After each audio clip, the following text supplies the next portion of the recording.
Welcome to our channel. Today, we are diving into the enchanting world of the Secret Garden, a timeless story of magic, nature, and the power of kindness. Follow young Lily as she discovers a hidden garden filled with beauty and wonder, learns its secrets, and brings it back to life with love and care. This heartwarming tale reminds us that even the smallest acts of kindness can create miracles. Whether you are a fan of magical stories or simply love nature, this video is for you. Don't forget to like, comment, and subscribe for more beautiful stories. Let's begin the adventure. Once upon a time, in a quiet little village, there lived a kind and curious girl named Lily. Lily was 10 years old, and she loved nature. She spent most of her time outside, playing in the fields, picking flowers, and watching the birds. Her favorite place was a small hill near her house where she could see the whole village and the forest beyond. One sunny afternoon, Lily was walking near the edge of the forest when she noticed something strange. There was a small, hidden path that she had never seen before. The path was covered with tall grass and wildflowers, and it seemed to lead deep into the forest. Lily's heart raced with excitement. She loved exploring new places, and this path looked like it could lead to something special. She followed the path, pushing aside the tall grass as she walked. The forest was quiet, and the only sound was the chirping of birds. After a few minutes, she reached a tall, old gate covered in ivy. The gate was rusty and looked like it hadn't been opened in years.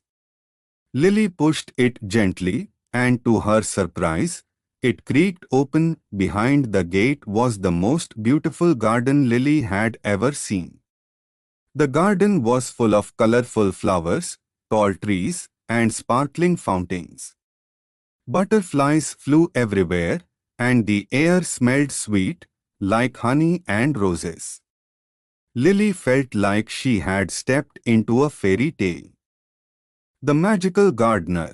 As Lily walked further into the garden, she noticed an old woman sitting on a bench.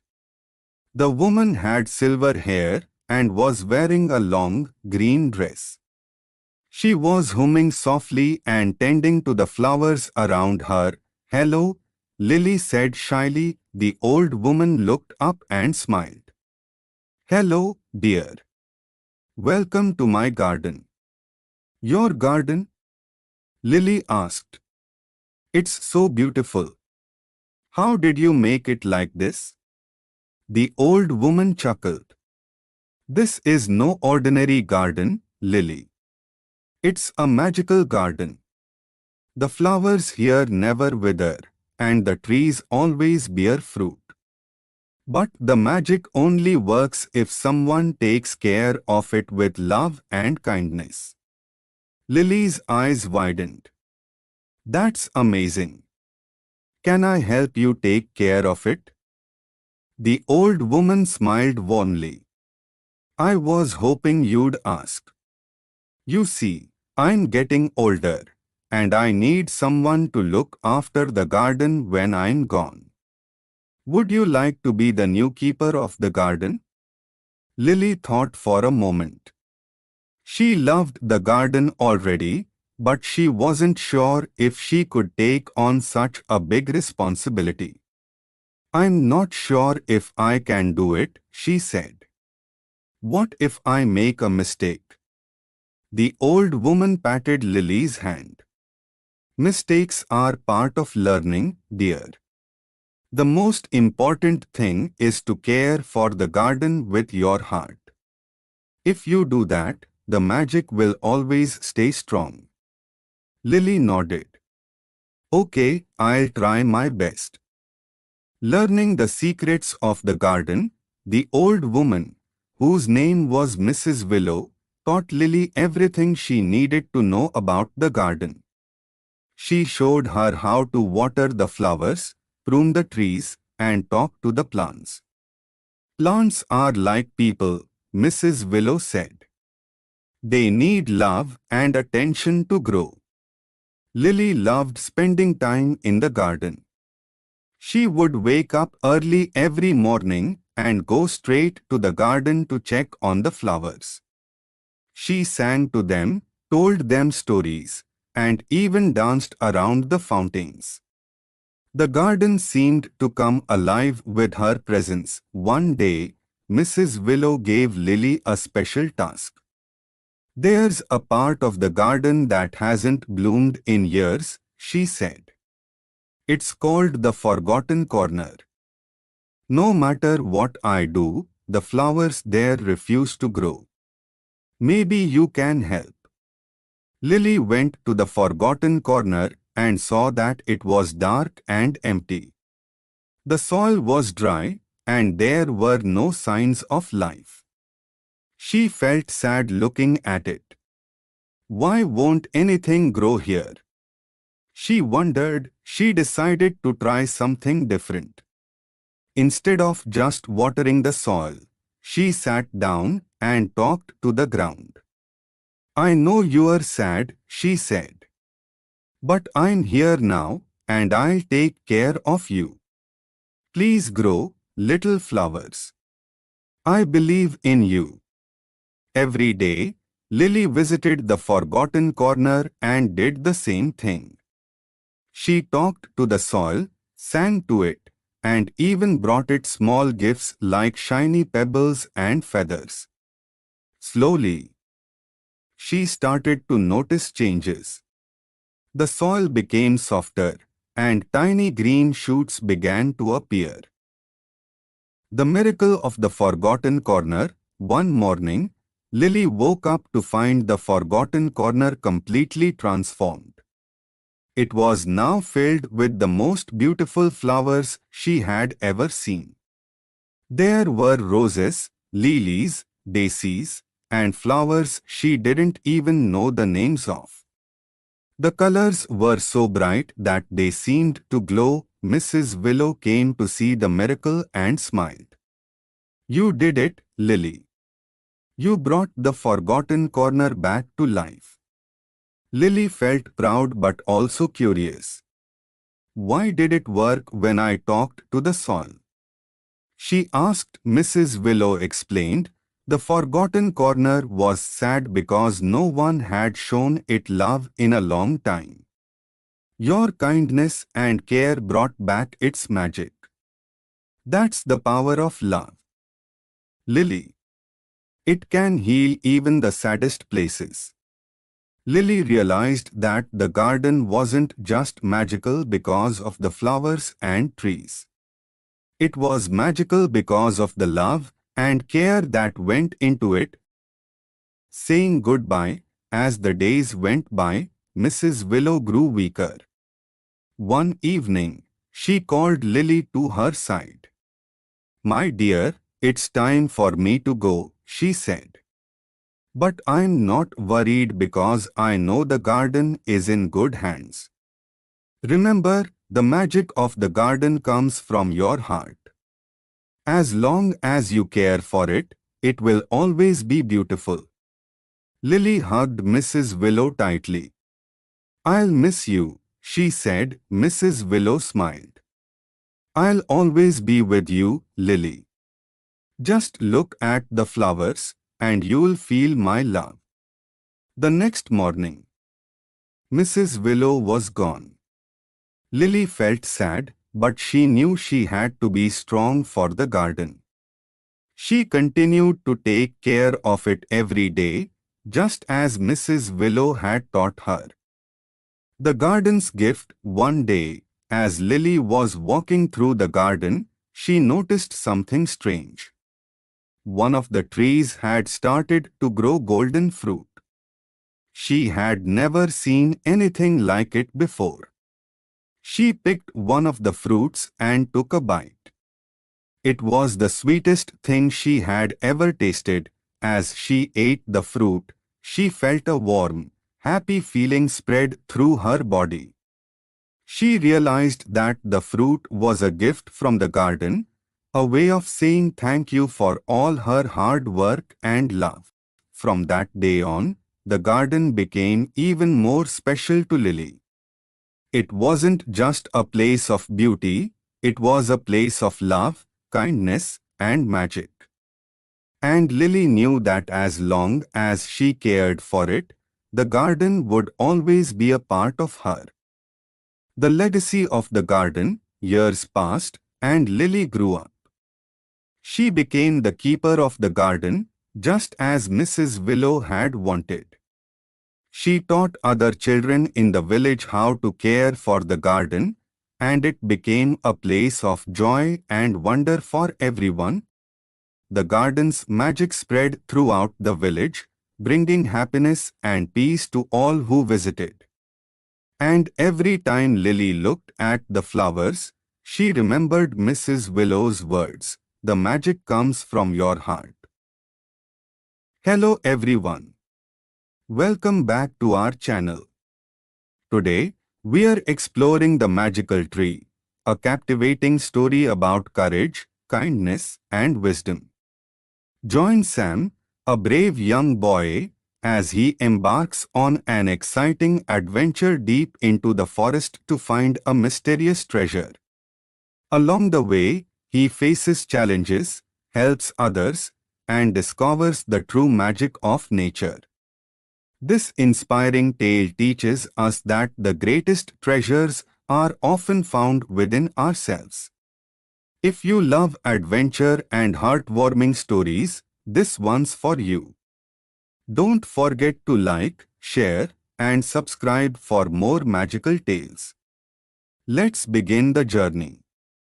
Once upon a time, in a small village surrounded by tall mountains and green forests, there lived a young boy named Sam. Sam was 12 years old, and he loved exploring. Every day after school, he would run into the forest to look for interesting things. He would collect shiny rocks, colorful leaves, and sometimes even strange bugs. His parents always told him to be careful, but Sam was not afraid. He believed the forest was full of secrets, and he wanted to discover them all. One day, while Sam was walking deep into the forest, he found an old map. The map was lying under a big tree, half buried in the dirt. Sam picked it up and brushed off the dirt. The map was very old and torn at the edges, but he could still see the drawings on it. There were mountains, rivers, and a big red X marked in the middle of the forest. Sam's eyes grew wide with excitement. He had heard stories about hidden treasures in the forest, and now he had a map to find one. Sam ran back home to show the map to his parents. His father looked at the map carefully and said, "This map is very old, Sam. It might lead to something dangerous. Are you sure you want to go looking for this treasure?" Sam nodded. "Yes, Dad. I want to find out what's at the red X. It could be something amazing." His mother looked worried. "Please be careful, Sam. The forest can be dangerous, especially if you go too far." Sam promised to be careful. And the next morning, he packed a small bag with food, water, and a flashlight. He also took a compass to help him follow the map. He said goodbye to his parents and started his adventure. The journey begins. The map led Sam deeper into the forest than he had ever gone before. The trees were taller, and the air was cooler. Birds chirped loudly, and the sound of a river flowing nearby made the forest feel alive. Sam followed the map carefully, crossing small streams and climbing over rocks. He felt like a real explorer. After walking for hours, Sam reached a part of the forest where the trees were so thick that sunlight could barely reach the ground. It was dark and quiet, and Sam started to feel a little scared. But he remembered his promise to be brave, so he kept going. Suddenly, he heard a rustling sound behind him. He turned around quickly, but there was nothing there. He took a deep breath and continued walking. A few minutes later, he heard the sound again. This time, it was louder. Sam's heart started to beat faster. He looked around but still saw nothing. Then, out of nowhere, a small animal jumped out of the bushes. Sam almost screamed, but then he saw that it was just a rabbit. The rabbit looked at Sam for a moment and then hopped away. Sam laughed at himself for being so scared. "It's just a rabbit," he said. "I need to stay calm." The mysterious stranger. As Sam continued his journey, he noticed that the forest was changing. The trees were different here. They had strange shapes, and their leaves were a deep purple color. Sam had never seen trees like these before. He felt like he was in a different world. Just as he was about to check the map again, he heard a voice. "Hello, young explorer." Sam turned around and saw an old man standing nearby. The man had a long white beard and was wearing a brown robe. He looked like a wizard from a storybook. Sam was surprised but not scared. The man had a kind face. "Who are you?" Sam asked. "I am the keeper of the forest," the old man replied. "I have been watching you." "Sam, you are a brave boy to come this far." Sam was amazed. "How do you know my name?" The old man smiled. "I know many things. I also know why you are here. You are looking for the treasure marked on the map, aren't you?" Sam nodded. "Yes." "Do you know what it is?" The old man's eyes twinkled. "The treasure is not gold or jewels, Sam. It is something much more valuable. But finding it will not be easy. You must pass 3 tests to prove that you are worthy." Sam felt a little nervous but also excited. "What kind of tests?" he asked. "The first test is the test of courage," the old man said. "You must face your greatest fear. The second test is the test of kindness. You must help someone in need. And the third test is the test of wisdom. You must solve a difficult riddle. If you pass all 3 tests, you will find the treasure." Sam thought for a moment. "I will try my best," he said. The old man nodded. "Good luck, Sam. Remember, the treasure is not what you expect, but it is worth the journey." With that, the old man disappeared into the trees. Sam blinked in surprise. He wondered if the old man was real or just a dream. But he knew he had to keep going. The test of courage. Sam continued walking until he reached a dark cave. The entrance was covered with vines, and a cold wind blew from inside. Sam felt a shiver run down his spine. He knew this was the first test. He took a deep breath and stepped into the cave. It was pitch black inside, and the only sound was the echo of his footsteps. Sam turned on his flashlight, but the light was very weak. He could only see a few feet ahead. As he walked deeper into the cave, he started to hear strange noises. It sounded like whispers, but he couldn't understand what they were saying. His heart was pounding, but he kept going. Suddenly, he saw something move in the shadows. It was a large, dark shape. Sam's hands started to shake, but he reminded himself to be brave. He pointed his flashlight at the shape and saw that it was a big, scary-looking creature with glowing red eyes. Sam wanted to run away, but he stood his ground. "I'm not afraid of you," he shouted. The creature roared loudly, but Sam didn't move. He closed his eyes and waited for the worst. But nothing happened. When he opened his eyes, the creature was gone. The cave was silent again. Sam felt a wave of relief. He had passed the first test, the test of kindness. When Sam left the cave, he found himself in a beautiful meadow. The sun was shining, and flowers of every color covered the ground. In the middle of the meadow, he saw a small bird with a broken wing. The bird was trying to fly but couldn't. Sam felt sorry for the bird. He carefully picked it up and looked at its wing. He remembered that his father had once taught him how to make a splint for a broken bone. Sam found 2 small sticks and some leaves. He gently tied the sticks to the bird's wing to keep it straight. "Don't worry, little bird," Sam said.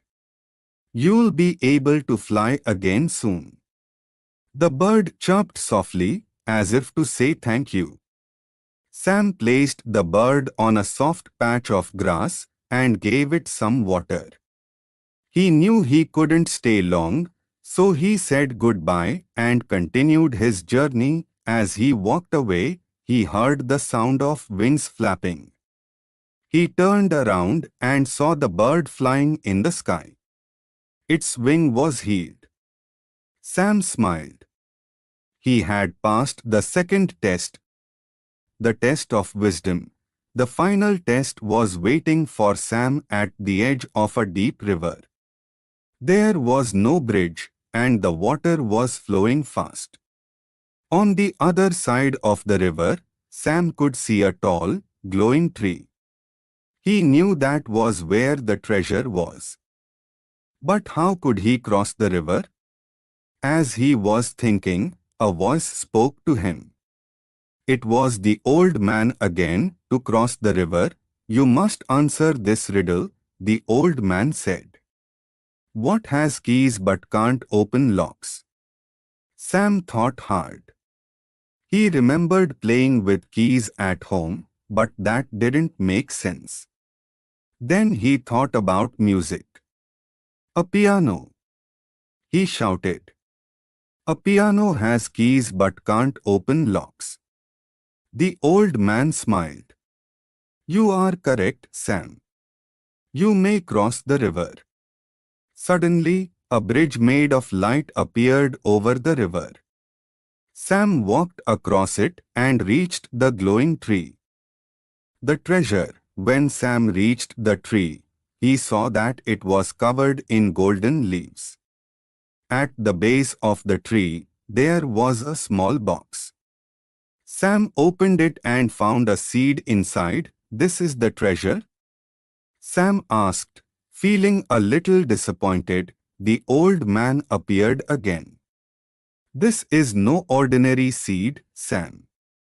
It is the seed of the magical tree. If you plant it and take care of it, it will grow into a tree that brings peace and happiness to your village. This is the real treasure." Sam understood now. The treasure wasn't something he could keep for himself. It was something that would help everyone. The return home, Sam returned to his village with the seed. He planted it in the center of the village. And soon, a beautiful tree grew. The tree had golden leaves and glowing flowers. Everyone in the village felt happier and more peaceful when they were near it. Sam became a hero in the village, but he didn't brag about his adventure. He knew that the real reward was the lessons he had learned to be brave, kind, and wise. From that day on, Sam continued to explore the forest, but he always remembered the importance of helping others and facing his fears. And whenever he looked at the magical tree, he felt proud of what he had accomplished. Hello, everyone. My name is Sam, and I am your English teacher. I am very excited to be here and help you improve your English skills. We will learn together through fun activities, stories, and conversations. My goal is to make learning English easy and enjoyable for you. Don't be afraid to make mistakes. Mistakes help us learn. Let's work together and have a great time in this class. Now, let's get started. God sees the truth, but wait. Chapter 1, God sees the truth, but waits. Leo Tolstoy. In the town of Vladimir lived a young merchant named Ivan Dmitrich Akshanov. He had 2 shops and a house of his own. Akshanov was a handsome, fair-haired, curly-headed fellow, full of fun, and very fond of singing. When quite a young man he had been given to drink, and was riotous when he had had too much, but after he married he gave up drinking, except now and then. One summer Akshanov was going to the Nizhny fair, and as he bade goodbye to his family, his wife said to him, Ivan Dmitrich, do not start today. I have had a bad dream about you. Akshanov laughed and said, You are afraid that when I get to the fair I shall go on a spree. His wife replied, I do not know what I am afraid of. All I know is that I had a bad dream. I dreamt you returned from the town, and when you took off your cap I saw that your hair was quite grey. Akshanov laughed. That's a lucky sign, said he.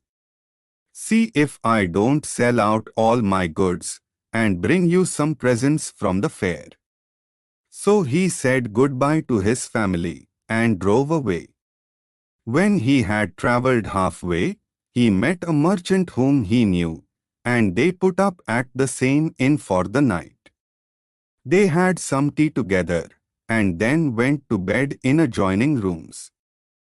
It was not Akshanov's habit to sleep late, and, wishing to travel while it was still cool, he aroused his driver before dawn, and told him to put in the horses. Then he made his way across to the landlord of the inn, who lived in a cottage at the back, paid his bill, and continued his journey. When he had gone about 25 miles, he stopped for the horses to be fed. Akshanov rested a while in the passage of the inn, then he stepped out into the porch, and ordering a samovar to be heated, got out his guitar and began to play. Suddenly a troika drove up with tinkling bells, and an official alighted, followed by 2 soldiers. He came to Akshanov and began to question him, asking him who he was and whence he came. Akshanov answered him fully and said, Won't you have some tea with me? But the official went on cross-questioning him and asking him, Where did you spend last night? Were you alone or with a fellow merchant? Did you see the other merchant this morning? Why did you leave the inn before dawn? Akshanov wondered why he was asked all these questions, but he described all that had happened and then added, "Why do you cross-question me as if I were a thief or a robber? I am traveling on business of my own, and there is no need to question me." Then the official, calling the soldiers, said, "I am the police officer of this district, and I question you because the merchant with whom you spent last night has been found with his throat cut. We must search your things." They entered the house. The soldiers and the police officer unstrapped Akshanov's luggage and searched it. Suddenly the officer drew a knife out of a bag, crying, "Whose knife is this?" Akshanov looked, and seeing a blood-stained knife taken from his bag, he was frightened. "How is it there is blood on this knife?" Akshanov tried to answer, but could hardly utter a word, and only stammered, "I don't know, not mine." Then the police officer said, "This morning the merchant was found in bed with his throat cut. You are the only person who could have done it. The house was locked from inside, and no one else was there. Here is this blood-stained knife in your bag, and your face and manner betray you. Tell me how you killed him, and how much money you stole." Akshanov swore he had not done it, that he had not seen the merchant after they had had tea together, that he had no money except 8,000 rubles of his own, and that the knife was not his. But his voice was broken, his face pale, and he trembled with fear as though he went guilty. The police officer ordered the soldiers to bind Akshanov and to put him in the cart. As they tied his feet together and flung him into the cart, Akshanov crossed himself and wept. His money and goods were taken from him, and he was sent to the nearest town and imprisoned there. Inquiries as to his character were made in Vladimir. The merchants and other inhabitants of that town said that in former days he used to drink and waste his time, but that he was a good man. Then the trial came on. He was charged with murdering a merchant from Ryazan and robbing him of 20,000 rubles. His wife was in despair and did not know what to believe. Her children were all quite small. One was a baby at her breast. Taking them all with her, she went to the town where her husband was in jail. At first she was not allowed to see him, but after much begging, she obtained permission from the officials and was taken to him. When she saw her husband in prisoners and in chains, shut up with thieves and criminals, she fell down and did not come to her senses for a long time. Then she drew her children to her and sat down near him. She told him of things at home and asked about what had happened to him. He told her all, and she asked, "What can we do now? We must petition the Tsar not to let an innocent man perish." His wife told him that she had sent a petition to the Tsar, but it had not been accepted. Akshanov did not reply, but only looked downcast. Then his wife said, "It was not for nothing I dreamt your hair had turned grey. You remember? You should not have started that day." And passing her fingers through his hair, she said, "Vanya dearest, tell your wife the truth. Was it not you who did it?" "So you, too, suspect me," said Akshanov, and, hiding his face in his hands, he began to weep. Then a soldier came to say that the wife and children must go away, and Akshanov said goodbye to his family for the last time. When they were gone, Akshanov recalled what had been said, and when he remembered that his wife also had suspected him, He said to himself, "It seems that only God can know the truth. It is to Him alone we must appeal, and from Him alone expect mercy." And Akshanov wrote no more petitions, gave up all hope, and only prayed to God. Akshanov was condemned to be flogged and sent to the mines. So he was flogged with a knot, and when the wounds made by the knot were healed, he was driven to Siberia with other convicts. For 26 years Akshanov lived as a convict in Siberia. His hair turned white as snow, and his beard grew long, thin, and grey. All his mirth went, he stooped, he walked slowly, spoke little, and never laughed, but he often prayed. In prison Akshanov learned to make boots, and earned a little money, with which he bought the lives of the saints. He read this book when there was light enough in the prison, and on Sundays in the prison church he read the lessons and sang in the choir, for his voice was still good. The prison authorities liked Akshanov for his meekness, and his fellow prisoners respected him. They called him grandfather and the saint. When they wanted to petition the prison authorities about anything, they always made Akshanov their spokesman, and when there were quarrels among the prisoners they came to him to put things right and to judge the matter. No news reached Akshanov from his home, and he did not even know if his wife and children were still alive. One day a fresh gang of convicts came to the prison. In the evening the old prisoners collected round the new ones and asked them what towns or villages they came from and what they were sentenced for.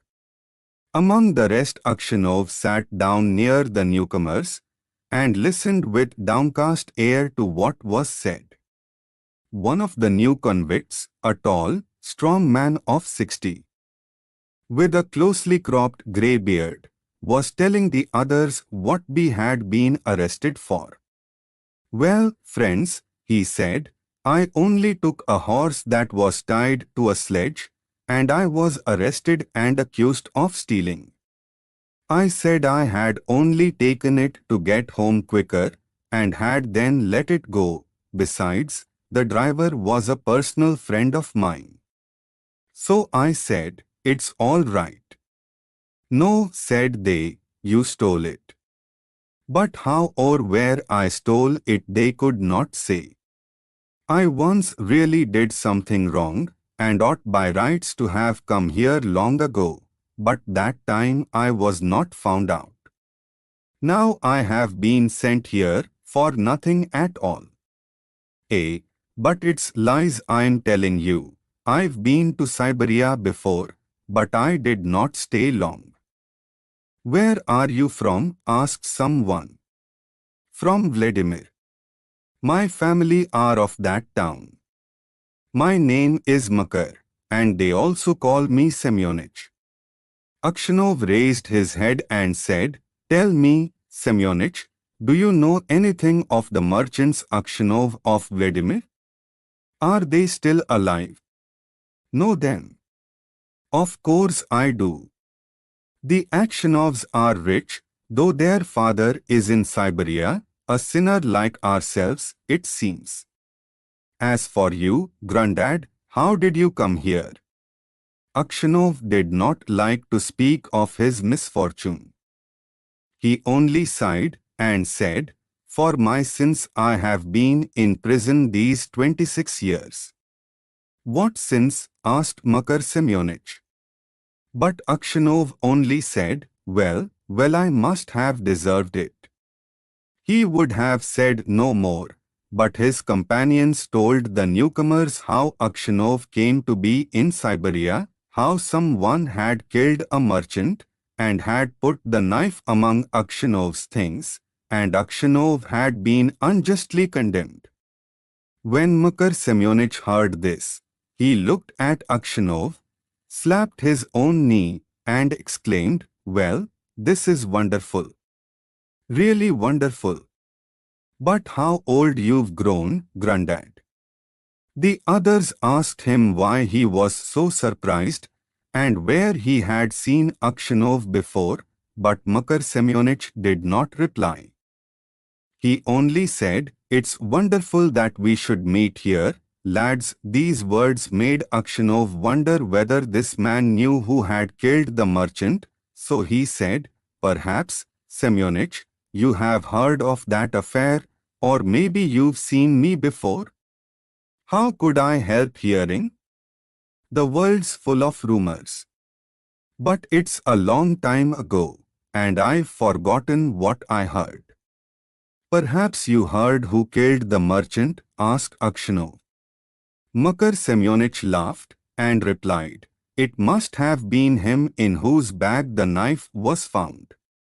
If someone else hid the knife there, he's not a thief till he's caught, as the saying is. How could anyone put a knife into your bag while it was under your head? It would surely have woke you up." When Akshanov heard these words, he felt sure this was the man who had killed the merchant. He rose and went away. All that night Akshanov lay awake.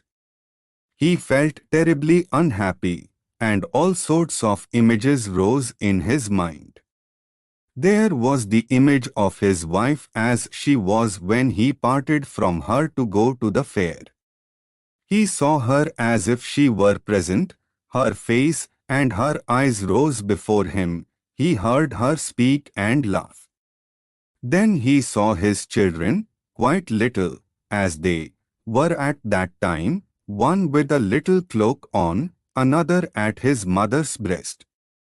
And then he remembered himself as he used to be young and merry. He remembered how he sat playing the guitar in the porch of the inn where he was arrested, and how free from care he had been.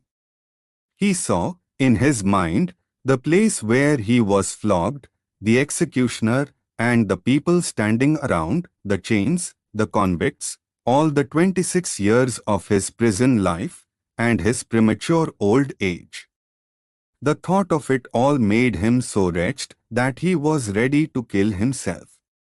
"And it's all that villain's doing," thought Akshanov.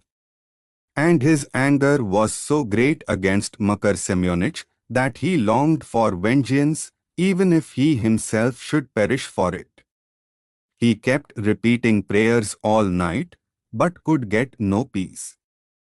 During the day he did not go near Makar Semyonich, nor even look at him.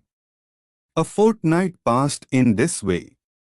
Akshanov could not sleep at night, and was so miserable that he did not know what to do. One night as he was walking about the prison, he noticed some earth that came rolling out from under one of the shelves on which the prisoners slept. He stopped to see what it was. Suddenly Makar Semyonich crept out from under the shelf and looked up at Akshanov with frightened face. Akshanov tried to pass without looking at him, but Makar seized his hand and told him that he had dug a hole under the wall, getting rid of the earth by putting it into his high boots and emptying it out every day on the road when the prisoners were driven to their work. "Just you keep quiet, old man, and you shall get out too. If you blab, they'll flog the life out of me, but I will kill you first." Akshanov trembled with anger as he looked at his enemy. He drew his hand away, saying, "I have no wish to escape, and you have no need to kill me, you killed me long ago. As to telling of you, I may do so or not, as God shall direct." Next day, when the convicts were led out to work, the convoy soldiers noticed that one or other of the prisoners emptied some earth out of his boots.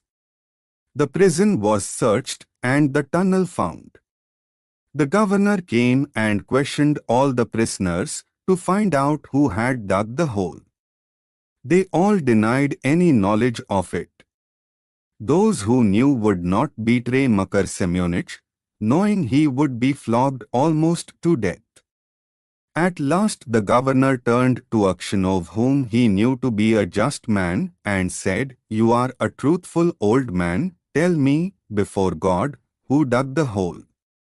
Makar Semyonich stood as if he were quite unconcerned, looking at the governor and not so much as glancing at Akshanov. Akshanov's lips and hands trembled, and for a long time he could not utter a word. He thought, "Why should I screen him who ruined my life? Let him pay for what I have suffered. But if I tell, they will probably flog the life out of him, and maybe I suspect him wrongly. And after all, what good would it be to me?" "Well, old man," repeated the governor, "tell me the truth. Who has been digging under the wall?" Akshanov glanced at Makar Semyonich and said, "I cannot say, Your Honor. It is not God's will that I should tell. Do what you like with me, I am in your hands." However much the governor tried, Akshanov would say no more, and so the matter had to be left. That night, when Akshanov was lying on his bed and just beginning to doze, someone came quietly and sat down on his bed. He peered through the darkness and recognized Makar. "What more do you want of me?" asked Akshanov. "Why have you come here?" Makar Semyonich was silent. So Akshanov sat up and said, "What do you want? Go away, or I will call the guard." Makar Semyonich bent close over Akshanov and whispered, "Ivan Dmitrich, forgive me." "What for?" asked Akshanov. "It was I who killed the merchant and hid the knife among your things. I meant to kill you too, but I heard a noise outside, so I hid the knife in your bag and escaped out of the window." Akshanov was silent and did not know what to say.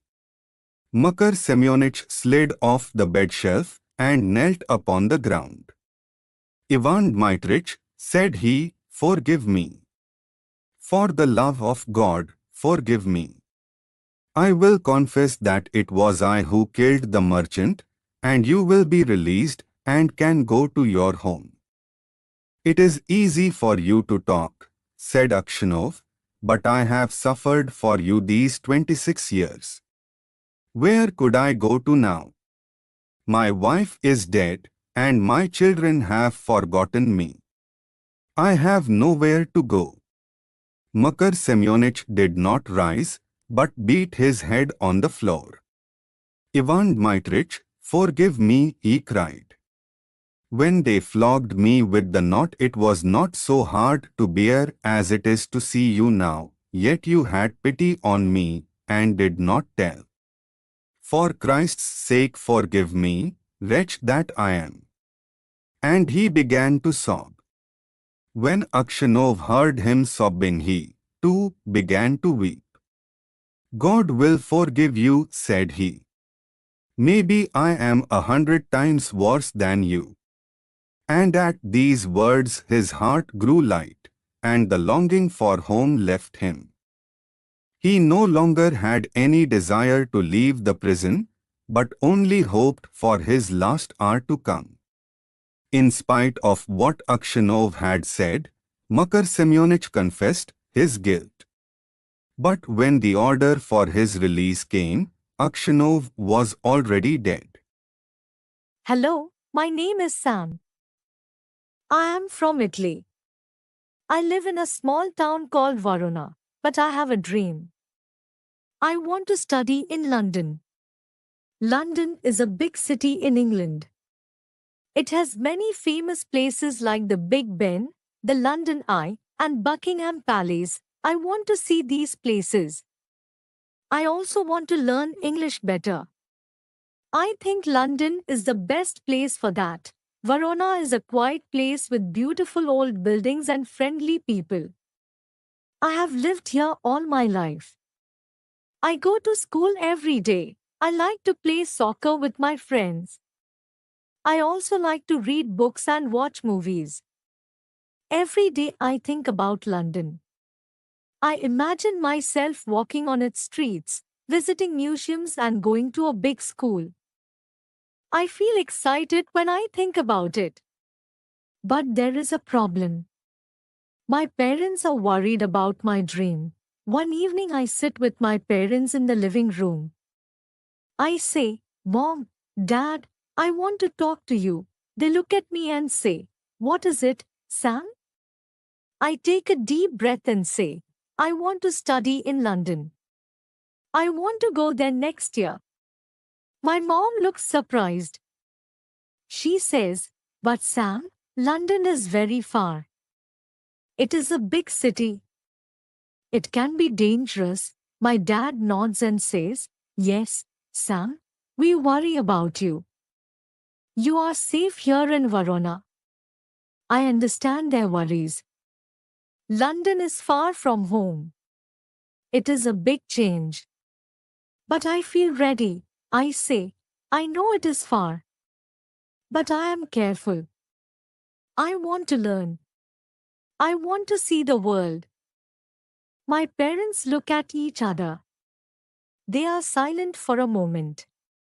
Then my mom says, We love you, Sam.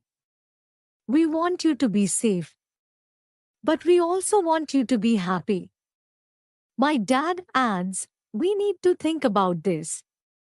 It is a big decision. I feel hopeful. I know they are worried. But they also want me to be happy. I smile and say, Thank you, Mom and Dad. I will be careful. I promise. That night I go to bed and think about London. I know it will not be easy. But I am ready to work hard. I am ready to follow my dream. I feel excited and happy. London, here I come. Chapter 2. Planning the trip. I am very happy. My parents are thinking about my dream. I know it is a big decision. But I am ready. I want to go to London. One day I talked to my friend Alex. Alex is my best friend. We play soccer together. We go to school together. I tell Alex about my dream. I say, Alex, I want to study in London. Alex looks excited. He says, That is amazing, Sam. I want to go too. We talk a lot about London. We think about all the things we want to see and do. We decide to go together. We will be study partners in London. We start to plan our trip. First, we need to get our passports. A passport is a small book. It shows who you are. It lets you travel to other countries. We go to the office and get our passports. We feel excited. Next, we need to buy our plane tickets. We look on the internet. We find a good price for tickets to London. We use our savings to buy the tickets. We are going to fly on a big plane. It is my first time on a plane. I feel a little nervous but also very excited. We also need a place to stay in London. We look for a small apartment. We find one near our new school. It is not big but it is nice. We are happy. We will live together in London. Now we need to pack our bags. We make a list of things we need: clothes, books and some food for the trip. We pack everything carefully. Our bags are ready. We are ready. My parents are still worried. They say, Sam, be careful. London is a big city. Stay safe. I promise them I will be careful. I give them a big hug. I say, thank you, Mom and Dad.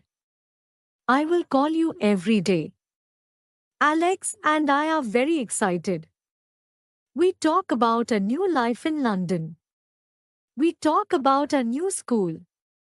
We talk about the places we will visit. The big day is coming. We will soon be on our way to London. Our adventure is about. Chapter 3. The journey begins. The big day is here. Alex and I are ready. We say goodbye to our families. My mom and dad give me a big hug. They say, be safe, Sam. We love you. I say, I love you too. I will be careful. Alex and I go to the airport. The airport is big and busy. Many people are there. Some people are happy. Some people look tired. We check our bags. We get our boarding passes. We wait for our plane. We feel excited and a little nervous. It is my first time on a plane. Alex has never been on a plane either. We talk about a new life in London. We talk about a new school. We can't wait to see the city. Finally, it is time to board the plane. We get on the plane. It is very big inside. We find our seats. I sit by the window. Alex sits next to me. We fasten our seat belts. The plane starts to move. I look out the window.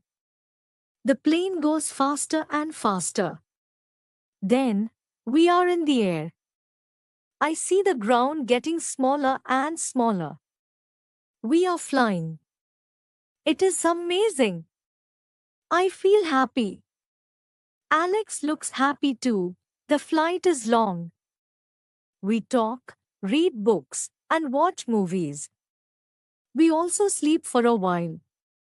The flight attendants are very nice. They bring us food and drinks. We eat a sandwich and drink some juice. After a few hours, something happens.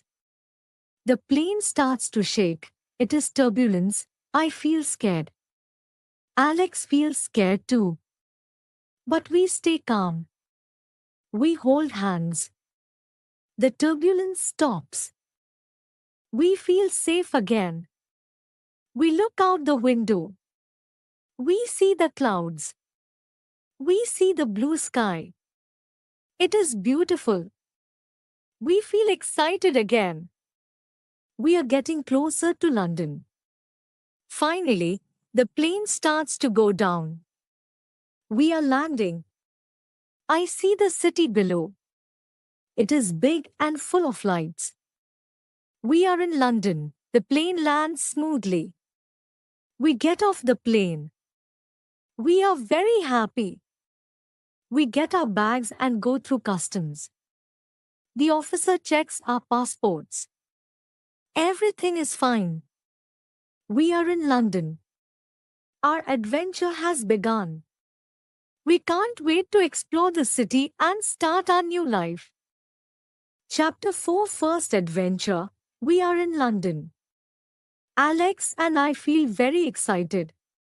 We take a taxi to our new apartment. The city is big and busy. There are many people and cars. We see red buses and black taxis. We see tall buildings and big shops. Everything is new and exciting. Our apartment is small but nice. It has 2 bedrooms, a small kitchen and a living room. We unpack our bags. We put our clothes in the closet. We are ready to explore the city. The next morning, we wake up early. We are very excited. We have a map of London. We plan to visit some famous places. Our first stop is the Big Ben. It is a big clock tower. It is very famous. We take many pictures. Then we go to the London Eye. It is a big Ferris wheel. We buy tickets and get on. The wheel goes up slowly. From the top, we can see the whole city. It is beautiful. We feel very happy. After the London Eye, we walk to Buckingham Palace. It is the home of the Queen. The palace is very big and beautiful. We see the guards in their red uniforms. They stand very still. We take more pictures. We walk around the city. We see many shops, cafes and parks. Everything is new and interesting. We feel like explorers. But after a while, we get tired. We decide to go back to our apartment. On the way back, something happens. We get lost. We take a wrong turn and do not know where we are. We feel a little scared. The streets look different. We do not see any familiar places. I say, Alex, what do we do? Alex says, don't worry, Sam. We can ask for help. We see a kind-looking lady. We walk up to her and say, excuse me, we are lost. Can you help us? The lady smiles and says, of course, where do you need to go? We show her our map. She points us in the right direction. We thank her and start walking again. We feel better. Soon, we find our way back. We see our apartment building. We feel very relieved. After that, we decide to take a break. We find a small cafe. We sit down and order some tea and sandwiches. We feel happy and relaxed. We talk about all the things we saw, but then, something happens. Alex looks worried. He says, Sam, where is my bag? I look around. The bag is not there. Alex's bag is missing. We feel scared. The bag has Alex's wallet and passport. We need those things. We try to stay calm. I say, Alex, let's look around.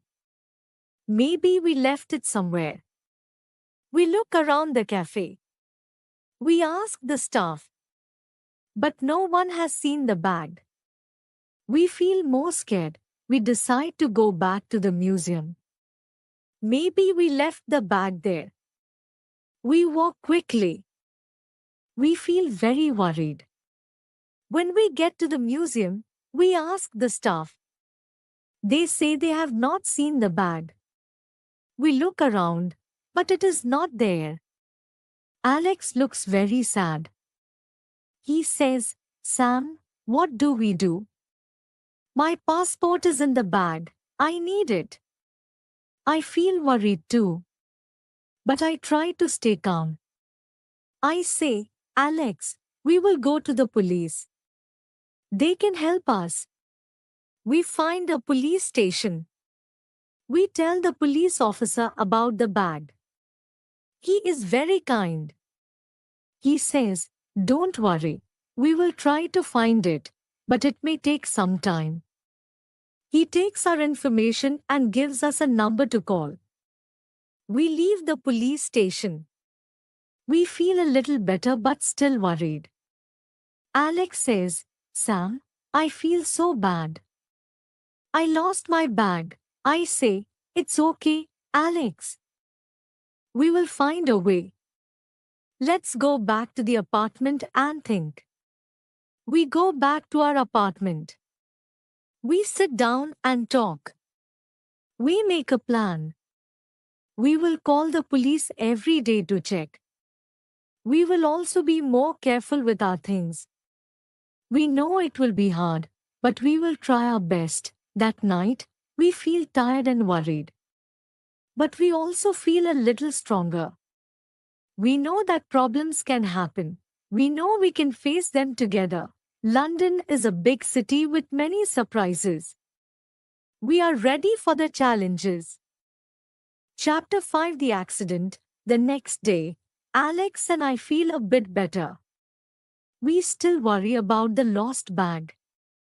But we decide to enjoy our time in London. We make a new plan. Today, we will visit Hyde Park and go for a walk.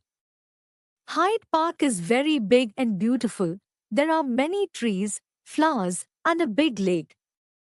We see people walking, running, and riding bikes. We feel happy and relaxed. We walk along the path and talk about our plans. Suddenly, Alex says, "Sam, I want to rent a bike. Let's ride around the park." I think it is a good idea. We go to the bike rental place and get two bikes. We start to ride. It is fun. The wind blows in our faces. We laugh and feel free, but then, something terrible happens. Alex is riding in front of me. He turns to look back and talk to me. He doesn't see a rock on the path. His bike hits the rock. Alex falls off the bike. He hits the ground hard. I hear him cry out in pain.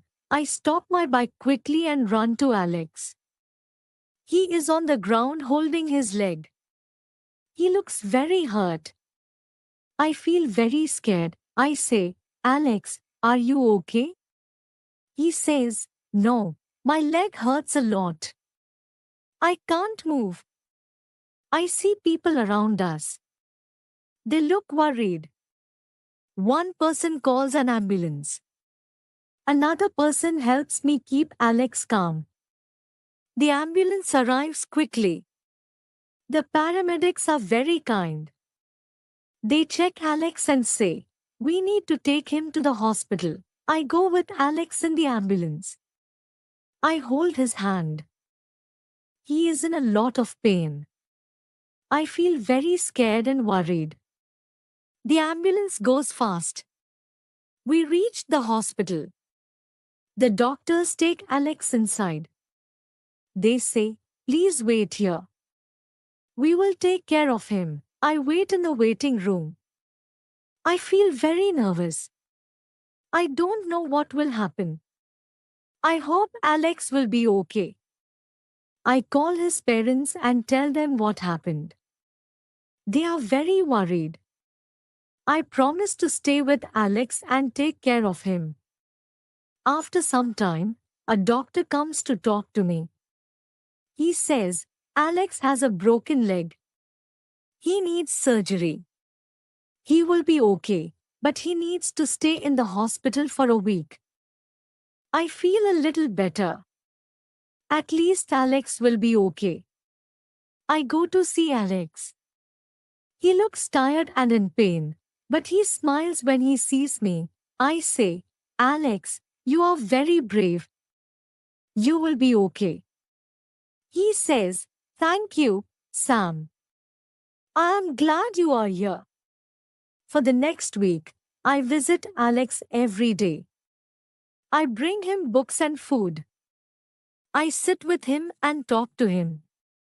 He is getting better slowly.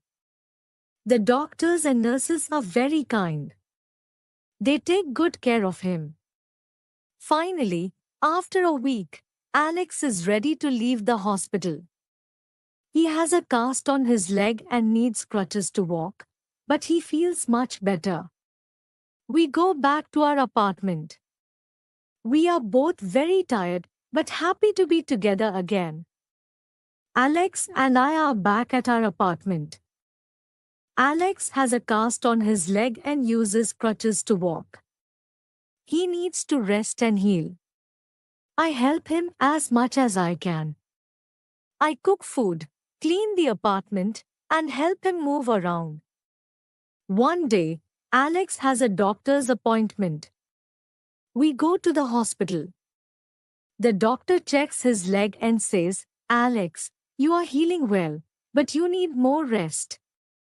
Come back next week for another checkup." We feel happy. Alex is getting better. In the evenings, we watch movies and play games. We laugh and try to stay positive. Sometimes Alex feels sad. He says, Sam, I want to walk without crutches. I want to explore the city. I say, I know, Alex. You will be able to do that soon. Just be patient. 1 week passes. Then 2 weeks. Alex is getting stronger. He can move around more easily. We go back to the doctor. The doctor says, Alex, you are healing very well. You can start walking without crutches soon. Just be careful. One day, we get a call from the police. They found Alex's lost bag. We go to the police station to get it. Alex is very happy. He says, Sam, this is great news. Now we have everything we need. Our new school starts next week. We are excited and a little nervous. We prepare our school bags and get our books ready. We talk about our classes and the new friends we will meet. Finally, the big day arrives. We go to school. It is a big building with many students. We feel excited. We go to our classes and meet our teachers. Everyone is very kind. We make new friends and start learning new things. At the end of the day, we go back to our apartment. We feel happy and tired. Alex says, Sam, today was a great day. I feel ready for the future. I say, me too, Alex. We had some hard times, but we are stronger now. The lost puppy. It was a bright and sunny morning in Greenfield. The birds were singing, and the air was fresh. Emma, a 10-year-old girl, lived in a small house with her parents and her little brother, Jake. She loved animals, especially dogs. Every morning, she walked to the park near her house and played with the neighborhood dogs. One day, while Emma was playing in the park, she heard a soft whining sound. She looked around but could not see anything. The sound came again, and Emma followed it. Behind a big bush, she found a small, brown puppy. The puppy was shivering and looked very scared. Oh no! Are you lost, little one? Emma said softly. She bent down and picked up the puppy. It was very thin and dirty. Its eyes were big and sad. Emma gently held the puppy in her arms and walked home quickly. When she entered the house, her mother saw the puppy and said, Emma, where did you find this puppy? I found him in the park, behind a bush. He looks very hungry and scared. Can we keep him, Mom? Emma asked with hope in her eyes. Her mother smiled and said, First, we need to find out if he belongs to someone. Let's give him some food and water. Then we can put up posters in the neighborhood. Emma nodded and gave the puppy a bowl of milk. He drank it quickly and wagged his tail. Jake was very excited. Can we name him? He asked. Emma thought for a moment. Let's call him Buddy for now. The next day, Emma and her mother made posters with a picture of Buddy. The next day, Emma and her mother made posters with a picture of Buddy. They wrote, Found a small brown puppy. If he belongs to you, please call us. They put the posters on trees, streetlights, and in the grocery store. Days passed, but no one called. Emma and her family took good care of Buddy. They gave him a bath, fed him every day, and played with him in the park. Buddy became very happy. He loved running around and playing with Emma and Jake. One afternoon, when Emma was walking Buddy in the park, an old man came near. He looked at Buddy and said, "Oh dear, is that my Rusty?" Emma looked at the man. He had kind eyes and a gentle smile. "Is this your puppy, sir?" she asked.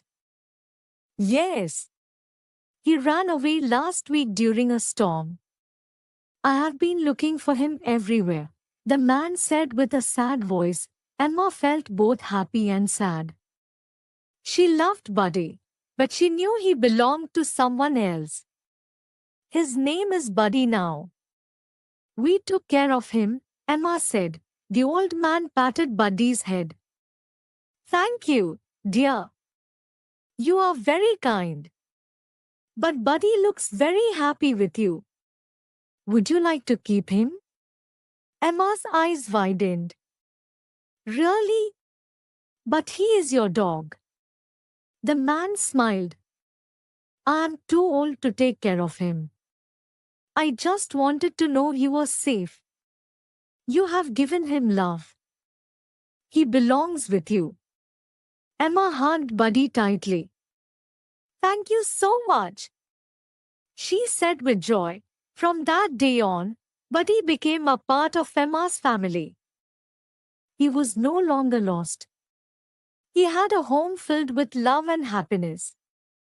And Emma learned that kindness always brings joy, but he quickly adapted to his new life. He followed Emma everywhere, wagging his tail with excitement. Every morning, he waited by the door, ready for their walk to the park. He loved chasing butterflies, digging small holes, and playing with his new dog friends. One evening, Emma's father came home with a small blue collar and a name tag that read, "Buddy." "Since he is officially part of the family, he needs his own tag," he said with a smile. Emma carefully placed the collar around Buddy's neck. He barked happily and licked her face. Weeks passed, and Buddy grew stronger. His fur became shiny, and he was no longer afraid. He slept at the foot of Emma's bed and greeted her every morning with a wagging tail. Emma taught him simple tricks like sit and stay. Buddy was very smart and learned quickly. One day, while playing in the park, Buddy started barking loudly near the playground. Emma ran to see what happened. She saw a small boy stuck at the top of the slide, too scared to come down. The boy was crying. Buddy barked again and ran in circles around the slide. Emma quickly called an adult for help. A kind woman climbed up and helped the boy down. "Thank you so much, young lady. And your dog is very smart," she said with a grateful smile. Emma hugged Buddy. "You're a hero," she said. Buddy wagged his tail proudly. From that day, Buddy was known as the bravest dog in the neighborhood. People loved him, and he always brought smiles to everyone. Emma felt lucky to have found Buddy. She knew that sometimes the best friends come when you least expect them.